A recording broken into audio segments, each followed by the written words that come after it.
Capítulo 14. O banquete e uma despedida.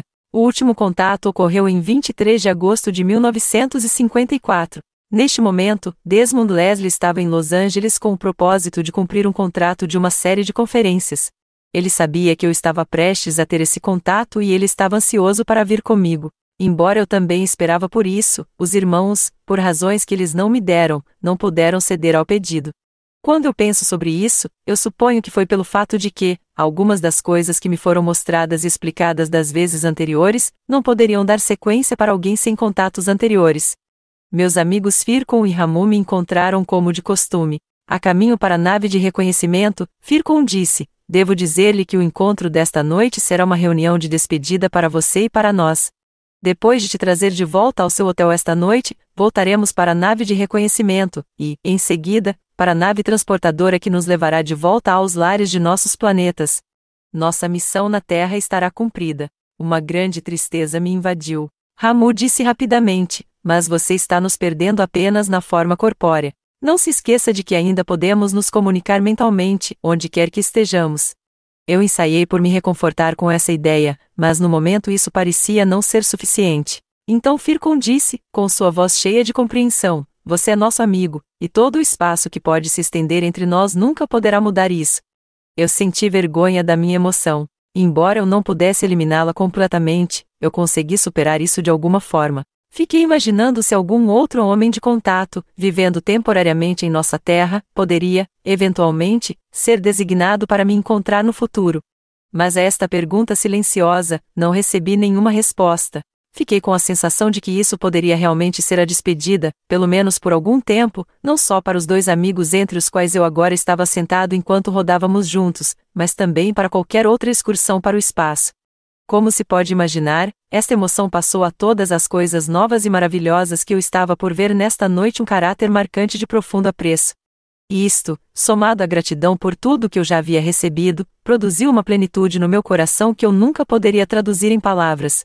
A única diferença que houve em relação às viagens anteriores foi que eu encontrei Orton nos esperando com sua pequena nave pairando pouco acima do chão, pronta para uma partida imediata. Nesta viagem, nem sequer nos sentamos. Dividi minha atenção entre assistir às mudanças nos gráficos e vendo Orton nos painéis de controle. Quando entramos na transportadora venusiana, desta vez fiquei totalmente livre de qualquer sensação de frio na boca do estômago. Chegamos na plataforma e paramos novamente, como na nossa primeira viagem. O mesmo homem estava ali para prender o grampo por sobre a nave exploradora para sua recarga, mas desta vez ele nos seguiu descendo os degraus para o grande salão. Imediatamente ao entrar, fiquei impressionado com um ar geral de festa. Havia um grande número de pessoas presentes que eu nunca tinha visto antes. Fiquei encantado quando vi o Mutt e Kalna vindo em minha direção para me cumprimentar calorosamente. "Será que alguém lhe falou sobre a surpresa que temos para você esta noite?" Kalna perguntou, e sem esperar resposta continuou com entusiasmo: "Uma certa promessa feita a você será cumprida." Enquanto Kalna estava falando, o Mutt tinha me dado um copo de suco de uma fruta deliciosa. Notei que as duas moças estavam vestidas com uniformes de piloto e eu tinha certeza de que isso significava uma viagem ao espaço. Havia muitos homens e 8 mulheres presentes, incluídas Kalna e o Mutt. As outras mulheres estavam vestidas com o mesmo tipo de vestidos encantadores que usaram Kalna e o Mutt quando eu as conheci da primeira vez. Os homens estavam com camisas e calças confortáveis. Novamente todos usavam sandálias. Apesar de nenhuma apresentação ter sido feita, isso não teve importância, pois todos me cumprimentaram como amigos, e alguns até me chamaram pelo nome. Quando as saudações terminaram, me dei conta da música suave ao fundo. Ela lembrava um pouco isso que nós chamamos música oriental. No momento que Ramu recebeu uma taça de suco, notei que os meus outros amigos não se juntaram a nós. Isto ficou explicado quando o Mutt disse: "Nós temos que ir para os nossos postos agora para preparar a surpresa mencionada por Kalna. Desta vez, Ramu vai ficar com você." Enquanto Orton e Kalna foram numa direção, Fircon e o Mutt se encaminharam para a extremidade oposta da nave. Ramu e eu sorvemos nossas bebidas em silêncio por alguns instantes. Fiquei feliz em participar do calor e alegria que invadiu esta sala. Isto ajudou a manter em segundo plano o sentimento de tristeza da despedida que teria lugar esta noite. Vários grupos estavam participando de jogos que eram estranhos para mim, e Ramu, percebendo meu interesse, sugeriu que dessemos uma volta ao redor para vê-los mais de perto. 4 dos homens estavam sentados em uma pequena mesa jogando uma partida com cartas. Estas eram muito diferentes das nossas, embora bem próximo das nossas em tamanho. Elas não continham números, mas todas tinham símbolos representando algo. Observei se havia alguma semelhante à outra, mas até onde eu consegui ver, todas eram diferentes.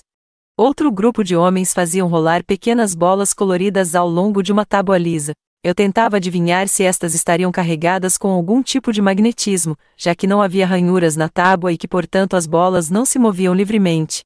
Certas pessoas pareciam atraí-las para si, e os outros em direção a eles. Outro jogo se assemelhava um pouco a nosso tênis de mesa, exceto que 2 bolas eram mantidas no jogo simultaneamente, o que necessitava obviamente grande habilidade. As mulheres pareciam muito boas nisso. Fiquei impressionado com a ausência de conversas em voz elevada, e de grandes risadas ou outras coisas de distrações do gênero. Todo mundo se divertia visivelmente com o que fazia, sem se tornar barulhento como acontece tantas vezes na Terra. Nem todos pareciam levar os jogos tão a sério, como muitos de nós fazemos. O clima era de alegria e relaxamento. Muitas vezes os jogadores olharam para nós com sorrisos simpáticos. Alguns conversaram conosco e eu ainda me surpreendi ao ouvir essas pessoas falando tão fluentemente em minha língua. Depois de algum tempo, Ramu sugeriu: "Vamos para a sala de controle. Há algumas coisas para te mostrar lá que eu tenho certeza que você vai achar interessante." Com nossas bebidas ainda na mão, eu segui contente até a sala grande, onde havia grande quantidade de mapas, gráficos e instrumentos que eu tinha visto na minha primeira visita a esta nave. Quando entramos, Ramu deve ter tocado algum botão, pois vi 2 pequenos assentos se levantando, como que por magia para fora do chão. E, ao mesmo tempo, diretamente na frente deles, eu vi a nossa lua aparecendo no centro de uma grande tela. Fiquei impressionado pelo fato de parecer tão próxima, e sobretudo, como se retratada em uma tela, mas com a profundidade do espaço ao redor dela. Portanto, esta foi a surpresa. Por um momento eu pensei que poderíamos realmente estar chegando para um pouso. Ramu disse: "Você está olhando agora para o lado familiar de sua lua, mas não estamos pousando sobre ela. A imagem está sendo refletida na tela de um dos telescópios que não estavam em operação a primeira vez que você esteve com a gente. Olhe atentamente enquanto nos aproximamos da superfície e você vai notar considerável atividade. Nas numerosas grandes crateras que você vê a partir da Terra, você irá notar enormes hangares, que você não percebe da Terra. Observe, também, que o terreno aqui é muito semelhante a seus desertos. Nós construímos esses hangares numa escala tal que naves muito maiores do que esta podem entrar facilmente. Também dentro destes hangares há um grande número de alojamentos para trabalhadores e suas famílias, providos de todo conforto.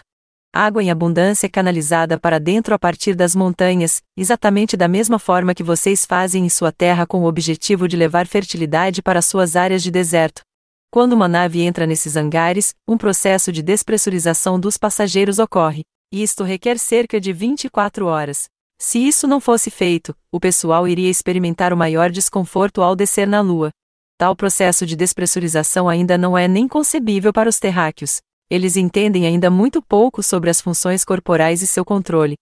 Na verdade, os pulmões humanos são capazes de se adaptar a altas e baixas pressões, isso se a despressurização ou a pressurização não for feita muito rapidamente.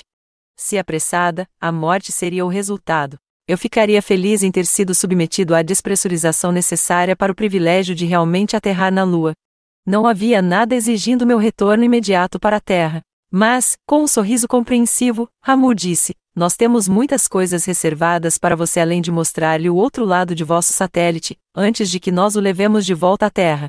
Olhe agora atentamente, pois estamos nos aproximando da borda da Lua. Observe essas nuvens se formando.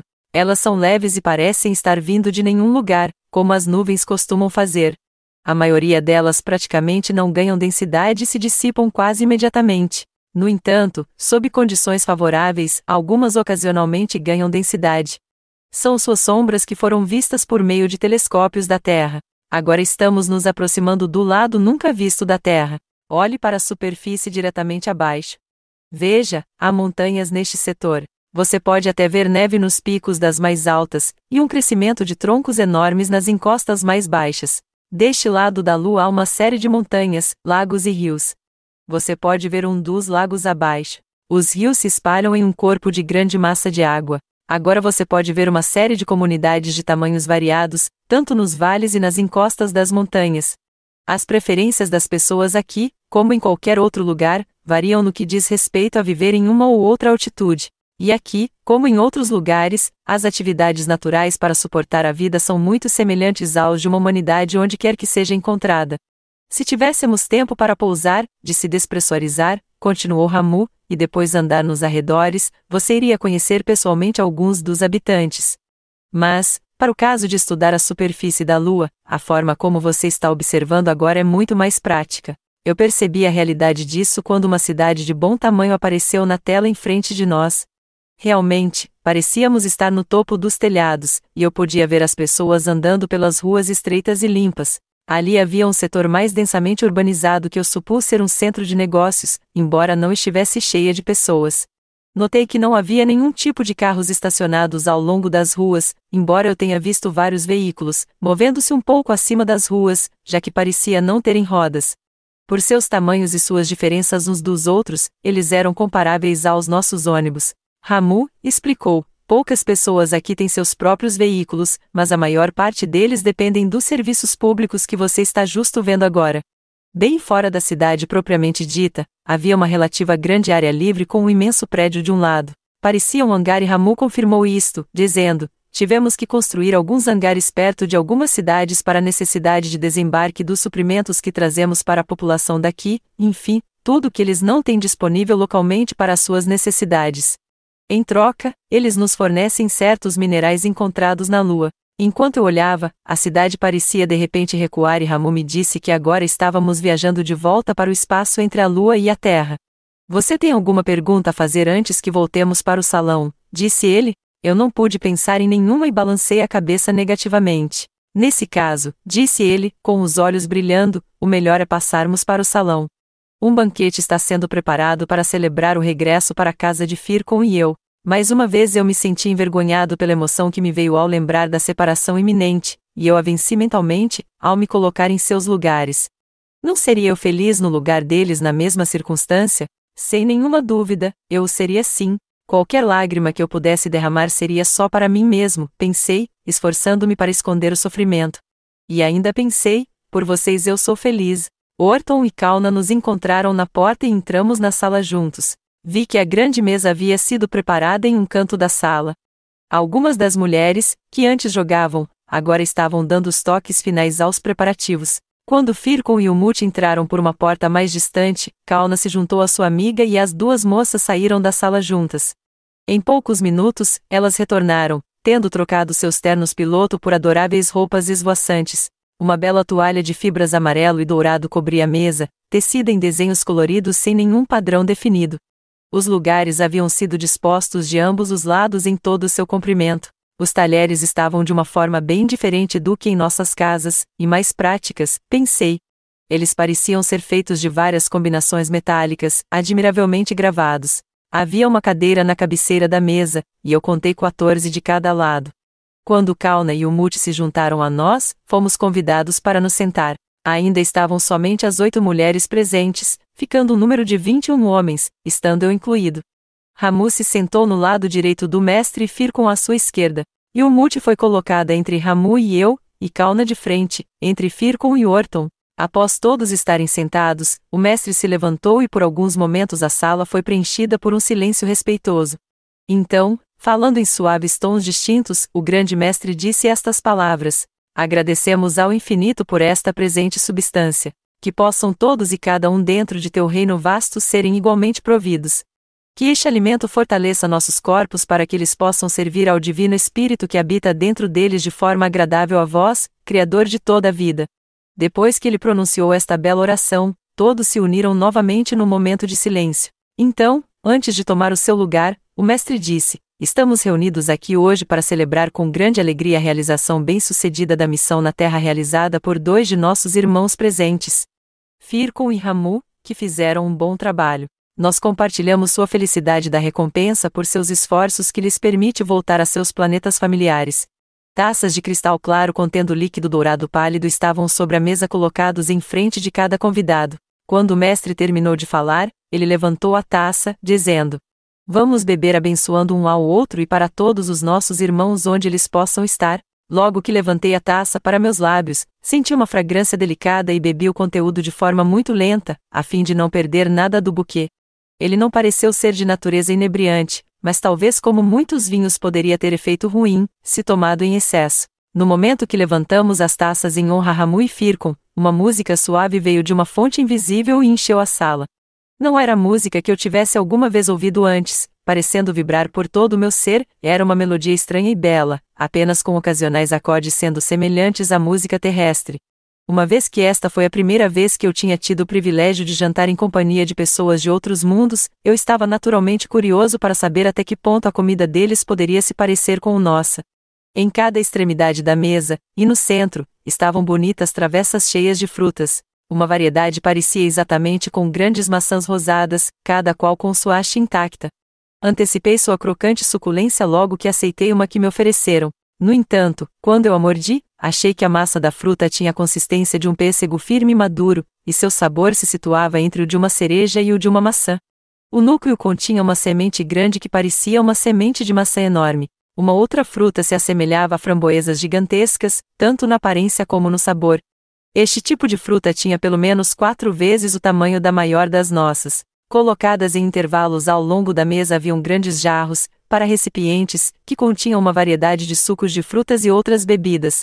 Isso explicava as taças de vários tamanhos diferentes na frente de cada lugar. A segunda bebida que experimentei tinha gosto de suco de framboesa pura. A comida foi servida por 2 mulheres que tinham se sentado em cada extremidade da longa mesa. Primeiro elas trouxeram pratos fumegantes de legumes que tinham sido deixadas em cima de mesas de serviço, situadas perto delas ao lado da parede. Um deles continha o que pareciam cenouras comuns, mas eu achei a consistência não tão firme, e o sabor de um tipo acridoce. Um segundo legume parecia a nossa familiar batatinha. Estas, embora descascadas, foram servidas em sua forma natural. Elas tinham um ligeiro tom amarelo e, embora elas não tivessem a textura fibrosa dos nabos, elas tinham o gosto delas.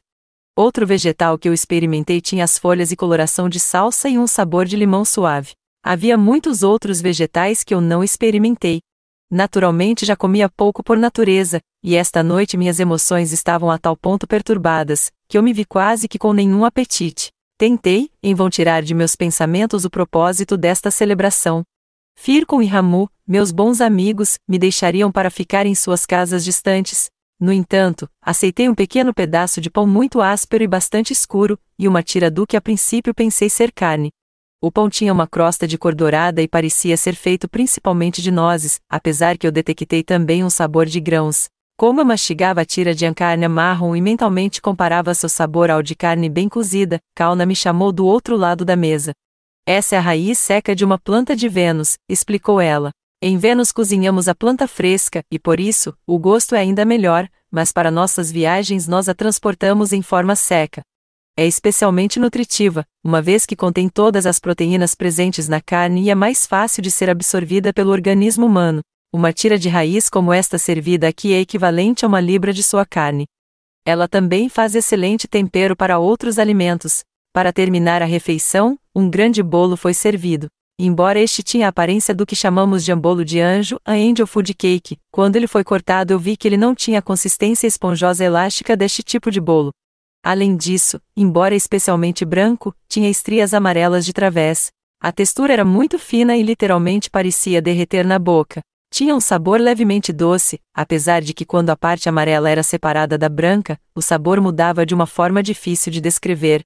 No geral, eu achei delicioso. Enquanto eu observava os outros ao redor da mesa e ouvia sua conversa alegre, eu percebi que ninguém estava comendo tão abundantemente como acontece frequentemente em banquetes na Terra. No entanto, eles pareciam todos muito felizes. No final da refeição, as mulheres e alguns homens se levantaram e levaram os pratos. Da mesma forma milagrosa com a qual eu me havia familiarizado, grandes portas se abriram de repente mostrando uma cozinha na parede atrás da mesa, que antes parecia totalmente sólida. Tudo foi levado para esta sala. Num instante os convidados voltaram para suas cadeiras e as portas se fecharam atrás deles. O fundo musical parou quando um dos homens se levantou da cadeira. Sem acompanhamento de qualquer tipo, ele cantou uma música em sua língua nativa. Mesmo não compreendendo as palavras, eu ouvia encantado mais pela beleza da voz dele. Quando ele terminou, Yumuchi disse: "Isso foi uma canção de despedida e de bênção para os irmãos que estão voltando para casa." A música apareceu novamente de sua fonte invisível, mais alta do que antes e com uma cadência mais animada. Isto tinha uma explicação, pois duas das mulheres se levantaram e, indo para um espaço aberto para além da mesa, começaram a se movimentar num belo uníssono com a música. Mais tarde, me disseram que a dança representava a energia do universo. Enquanto eu olhava, eu percebi que seria necessário articulações duplas e a flexibilidade de uma criança para reproduzi-lo. Isso foi realmente maravilhoso de se ver, porque cada movimento e postura de seus corpos traduziam um após o outro os diferentes aspectos da natureza, de águas calmas em repouso até as mais terríveis tempestades do espaço.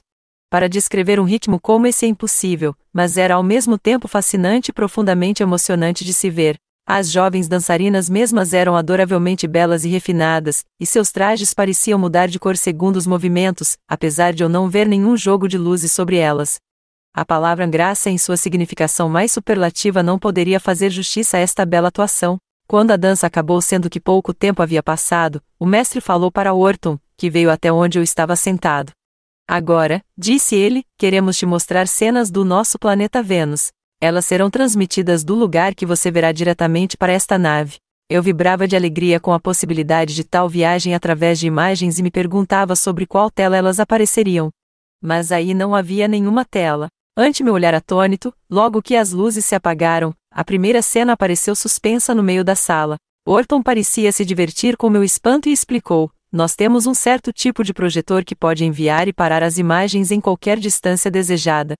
O ponto de parada serve como uma tela invisível onde as imagens são concentradas com cores e com tamanhos corretos." A cena que eu estava olhando parecia na realidade tão presente que foi com a maior dificuldade que eu pude ainda me crer dentro desta nave. Vi montanhas magníficas, algumas com picos brancos cobertos de neve, algumas bastante áridas e rochosas, não muito diferentes das da Terra. Algumas eram densamente arborizadas e vi água correndo em riachos e cascatas pelas encostas das montanhas. Orton inclinou-se perto de mim para sussurrar: "Nós temos muitos lagos e 7 oceanos, os quais são conectados por canais, tanto naturais como artificiais." Eles me mostraram várias cidades venusianas, algumas grandes e algumas pequenas. Elas me davam a sensação de ter sido transportado para algum conto de fadas maravilhoso. As estruturas eram lindas, sem linhas monótonas. Muitas tinham cúpulas irradiando em cores prismáticas que davam a impressão de uma força revitalizante. "No escuro da noite", disse Orton suavemente, "as cores desaparecem e as cúpulas se tornam luminosas com uma luz suave e amarelada. Todas as cidades seguiam um padrão circular ou oval, e nenhuma parecia estar de algum modo congestionada. Entre essas comunidades concêntricas havia muitas áreas ainda desabitadas. As pessoas que eu vi nas ruas dessas cidades pareciam estar indo para seus trabalhos em grande parte da mesma maneira como o povo da terra, exceto pela ausência de pressa e preocupação tão perceptível com a gente. As roupas também eram semelhantes às nossas, pois cada pessoa aparentemente escolhia roupas para seu próprio gosto especial, mas seguindo um estilo geral. Eu estimaria que a pessoa mais alta que eu vi era de cerca de 1,95 metros, o adulto médio cerca de 1,65 metros, e o menor não menos que 1,05 metros.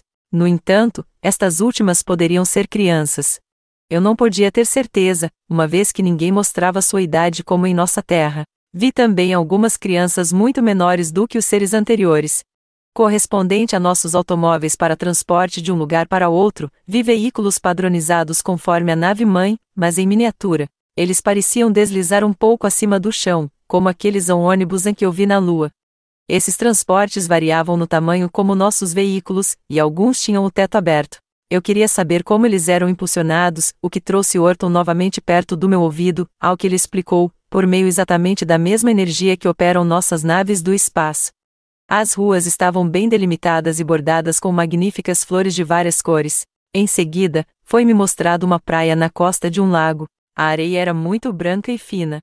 Ondas longas e baixas rolando com um movimento quase hipnótico. Havia muitas pessoas na praia e na água. Fiquei imaginando que tipo de material poderia ser usado para trajes de banho, pelo fato de eles não parecerem mais molhados do que depois de entrarem no lago. Kauna, que tinha vindo sentar-se ao meu lado, esclareceu isso. O material não é apenas totalmente à prova d'água, mas também tem propriedades que repelem certos raios prejudiciais do Sol. Como na Terra, passou ela a explicar, estes raios são mais poderosos quando são refletidos da água do que da terra. Nos mostraram agora um setor tropical de Vênus. Fiquei espantado ao perceber que, de um modo geral, muitas das árvores lembravam um pouco o nosso chorão, sendo que a folhagem tendia a cair em uma espécie de efeito cascata. A cor, no entanto, e os detalhes da folha eram bem diferentes. Como você pode imaginar, eu estava muito interessado na vida animal que a gente observava nas várias cenas. Na praia eu tinha notado um pequeno cão de pelo curto. Em outros lugares, os pássaros de várias cores e tamanhos, pouco diferentes dos nossos na terra. Um parecia idêntico ao nosso canário selvagem. Eu vi cavalos e vacas no campo, ambos ligeiramente menores do que os da terra, mas de alguma forma muito semelhante. Isso provava a possibilidade de toda a vida animal em Vênus. As flores, também, se assemelhavam àquelas que crescem em nossa terra. Eu diria que a principal diferença entre vida animal e vegetal em Vênus, em comparação com a nossa, está na coloração e na textura da carne. E isto, Kauna me disse, é devido à umidade sempre presente no planeta. Como você aprendeu até agora, disse ela, o nosso povo raramente vê as estrelas como você faz na Terra. Sabemos das belezas do céu para além do nosso firmamento apenas com nossas viagens e estudos. Por último, eles mostraram a foto de uma mulher muito bonita e seu marido com 18 filhos, apenas um dos quais era totalmente crescido. No entanto, os pais deram a impressão de um jovem casal em seus 30 e poucos anos. E isto fez terminar a apresentação e eu fui convidado para fazer perguntas. Primeiro, eu perguntei que efeito tem, se tiver algum, a constante condição de tempo nublado em Vênus sobre seus povos. Orton respondeu, além de viver de acordo com as leis universais, o nosso ambiente é um fator que contribui para uma vida média de 1000 anos.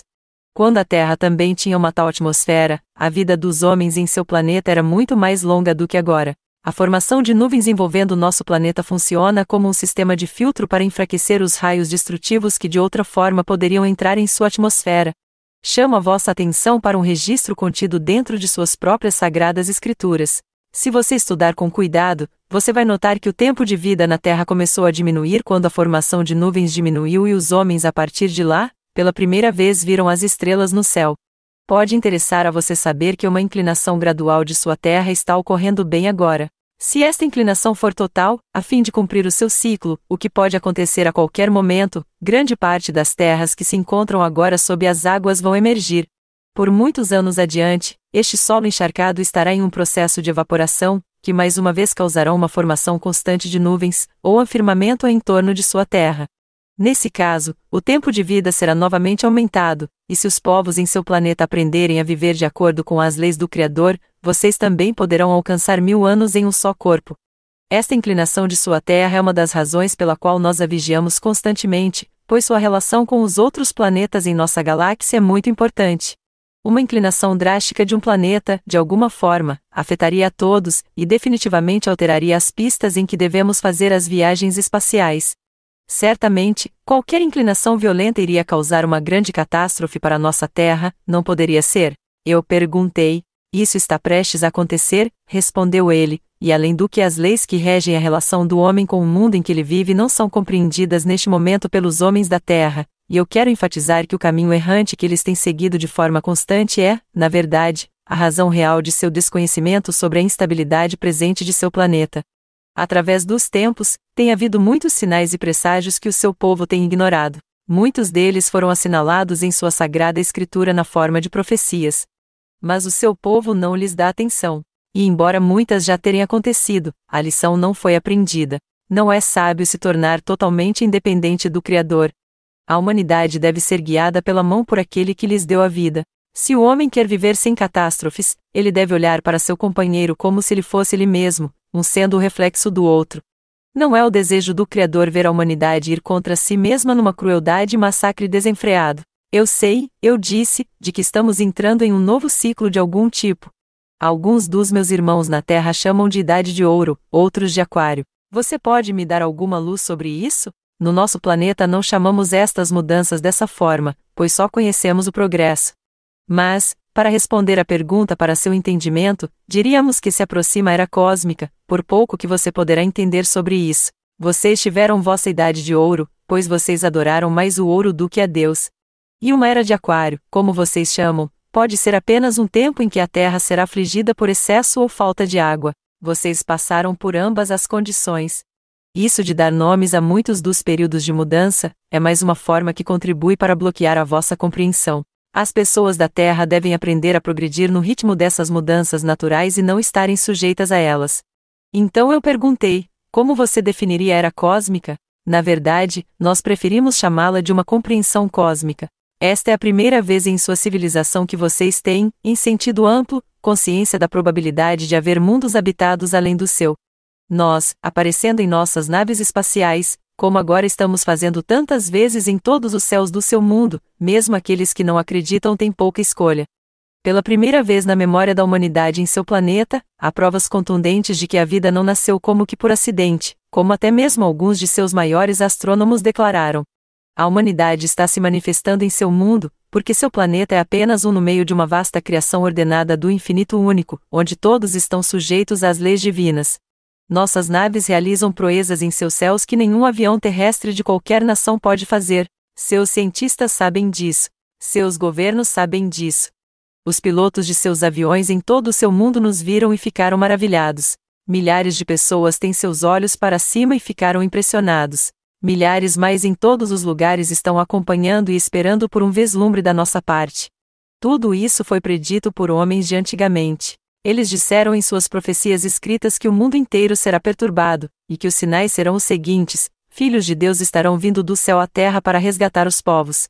As condições do vosso mundo de hoje têm colocado vocês, como se fosse de vossa vontade, sob a sombra da morte. Seu mundo inteiro está perturbado. E já que o nome que vocês usam para o espaço é céu, e uma vez que nós também somos filhos e filhas de Deus, não poderia ser mais justo do que agora que a antiga profecia esteja sendo cumprida? Também foi predito que, quando chegar o tempo, as raças escuras do mundo iriam se levantar e exigir o direito de igual respeito e o estatuto de homens livres por tanto tempo negado por vocês de pele mais clara. Não está esta profecia, também, a ponto de ser cumprida nestes dias na Terra? Você está vendo, nós sabemos bem da história de seu mundo. A concepção de que a nós somos os guardiões de nossos irmãos se aplica a toda a humanidade em toda parte. É com este papel que viemos para vocês para dizer: deixe o Ser Supremo do Universo ser a palavra de orientação para o seu mundo e seus problemas podem desaparecer como a escuridão diante da luz. O que seria do homem sem o sopro da vida? E quem dá este a ele? Não é para ser encontrado em toda parte para o benefício de todos? Então deixe o homem terrestre saber que o seu Deus não está em algum lugar muito distante, mas está sempre perto em todas as manifestações, e no próprio homem.